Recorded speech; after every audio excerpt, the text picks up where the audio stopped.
అందరికి నమస్కారం అండి. సో మిరాయి, సో కార్తీక్ ఎగ్జాక్ట్గా ఒక 2 years బ్యాక్ ఈ got this movie to us అండి. సో ఈ మూవీలో you will see a visual wonder. దీనిలో లొకేషన్స్ కానీ, దీని ఆర్ట్ వర్క్ కానీ, దీనిలో ఉన్న విఎఫ్ఎక్స్తో ఒక తెలుగు సినిమా డెఫినెట్గా ఒక పాన్ ఇండియా మూవీ అవుతుంది.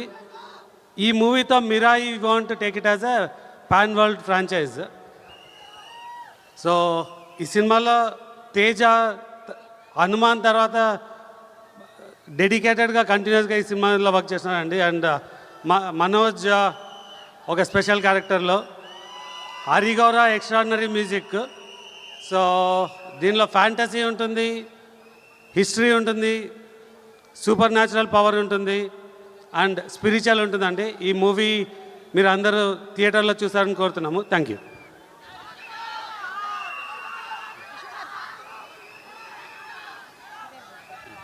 విశ్వ గారు, ఒక క్వశ్చన్ అండి. What was that moment that you decided that movies చేయాలి, మూవీస్ ప్రొడ్యూస్ చేయాలి అని అనుకున్నటువంటి ఆ మూమెంట్ ఏంటి? What was that moment? So నేను యాక్చువల్గా అమెరికాలో పాడుతా తీయగా ప్రొడ్యూస్ చేసే ఆపర్చునిటీ వచ్చిందండి. అంటే ప్రొడ్యూస్ కాదు, ఈటీవీతో పాటు. అప్పుడు I got some contacts with film industry. So చిన్నప్పటి నుంచి సినిమాలు చూడడం అలవాటు. అమెరికాకి వెళ్ళినాక అక్కడ సినిమాలు రిలీజ్ చేయడం అలవాటు అయింది.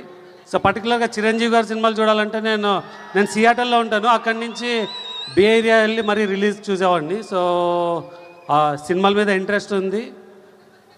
అండ్ లక్కీగా నాకున్న కనెక్షన్స్ ఇది సినిమాలు చేయడం వీలైందండి. 2017 నుంచి స్టార్ట్ అయింది.